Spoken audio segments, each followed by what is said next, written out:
जी हाँ दोस्तों, आज की ब्रेकिंग न्यूज़ ने पूरी दुनिया को हिला दिया है। अमेरिका और इजरायल ने मिलकर ईरान पर बड़ा मिलिट्री अटैक लॉन्च किया है। तेहरान में एक्सप्लोजन, इजरायल में सायरन्स, कतर, बहरीन, यूएई तक में मिसाइल्स गिरे हैं।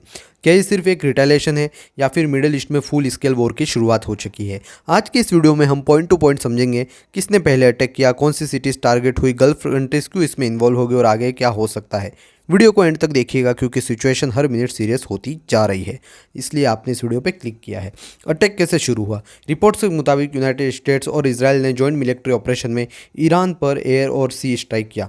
तेहरान के यूनिवर्सिटी स्ट्रीट और जोमहोरी एरिया में मिसाइल्स लगे। नॉर्थ तेहरान के सैयद खदान एरिया में भी एक्सप्लोरेशन सुनाई दिया। इजरायली पीएम बेंजामिन नेतन्याहू ने कहा यह अटैक एक एक्सटेंशियल थ्रेट को ख़त्म करने के लिए था। यूएस प्रेसिडेंट डोनाल्ड ट्रंप ने कहा हम अमेरिकन लोगों को डिफेंड करने के लिए एक्शन ले रहे हैं।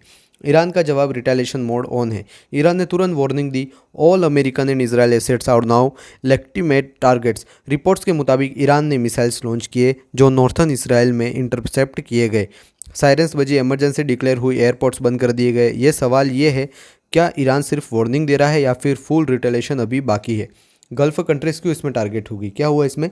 सबसे शॉकिंग बात, ब्लास्ट सिर्फ इसराइल में नहीं हुआ, ईरान ने अटैक किया। अब ईरान ने मिसाइल छोड़ी जिसमें कतर, बहरीन, यूनाइटेड अरब अमीरात और कुवैत, इन पर भी हमला किया ईरान ने। लेकिन क्यों क्यों इन कंट्रीज़ में यूएस मिलिट्री बेसेस हैं, जिस वजह से उन्होंने इस बेस को, यूएस मिलिट्री को, वहाँ के बेस को ख़त्म करने के लिए हमला किया, क्योंकि सीधा अमेरिका में तो इनकी मिसाइल्स पहुँच नहीं पाएगी।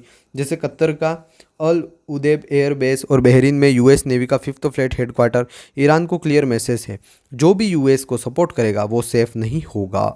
क्या न्यूक्लियर डील का इशू है इसमें कि ये युद्ध क्यों हो रहा है? एक्सपर्ट्स का मानना है कि यह अटैक न्यूक्लियर नेगोशिएशन को डिराइल करने के लिए हो सकता है। इसराइल पहले से ईरान के न्यूक्लियर प्रोग्राम को लेकर टेंशन में था। अगर ईरान न्यूक्लियर कैपेबिलिटी कर लेता है, करीब पहुंच गया है, तो इसराइल के लिए सिक्योरिटी थ्रेट और बढ़ जाएगा। इसलिए कुछ एनालिटिक्स का कहना है यह अटैक प्रिवेंशन स्ट्राइक हो सकता है। अब आगे क्या? अब सबसे बड़ा सवाल, क्या ये लिमिटेड कॉन्फ्लिक्ट रहेगी या फुल मिडिल ईस्ट वॉर बन सकता है? अगर ईरान और स्ट्रॉन्ग रिटेलिएशन करता है और यूएस डायरेक्ट इन्वॉल्व हो जाता है तो सिचुएशन रीजनल वॉर में बदल सकती है। ऑयल प्राइसेस बढ़ सकते हैं, ग्लोबल मार्केट क्रैश हो सकती है, इंडिया जैसे देशों पर भी इकोनॉमिक इम्पैक्ट पड़ सकता है। इंडिया पर क्या असर होगा? इंडिया का मिडिल ईस्ट से स्ट्रॉन्ग ऑयल कनेक्शन है। अगर गल्फ रीजन अनस्टेबल होता है, जिससे पेट्रोल डीजल महंगाई हो सकती है, ट्रेड इम्पैक्ट हो सकता है। इंडियन वर्कर जो गल्फ में काम करते हैं बहुत हैं, उनकी सेफ्टी कंसर्न बन सकती है। इसलिए इंडिया क्लोजली सिचुएशन मॉनिटरिंग कर रहा है। दोस्तों, ये सिर्फ एक मिलिट्री स्ट्राइक नहीं है, ये एक जियोपॉलिटिकल टर्निंग पॉइंट हो सकता है। अस्तित्व का खेल है अमेरिका, इजराइल और ईरान के बीच में, और बीच में गल्फ कंट्रीज भी पीसी गई क्योंकि वहाँ पर अमेरिका का हेडक्वार्टर्स आर्मी के मौजूद है। इसी वजह से अमेरिका आराम से हमला कर पा रहा है ईरान पे। और बीच में गल्फ कंट्रीज आने वाले 48 घंटे बहुत क्रिटिकल होंगे। आप क्या सोचते हो? क्या ये फुल स्केल वॉर बनेगा या डिप्लोमेटिक टॉक्स फिर से शुरू होंगी? कमेंट करके अपनी ओपिनियन ज़रूर बताएं।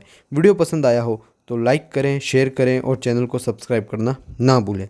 मैं आपको और अपडेट सिंपल लैंग्वेज में देता रहूँगा। Stay inform, stay aware. देखने के लिए धन्यवाद। जय हिंद।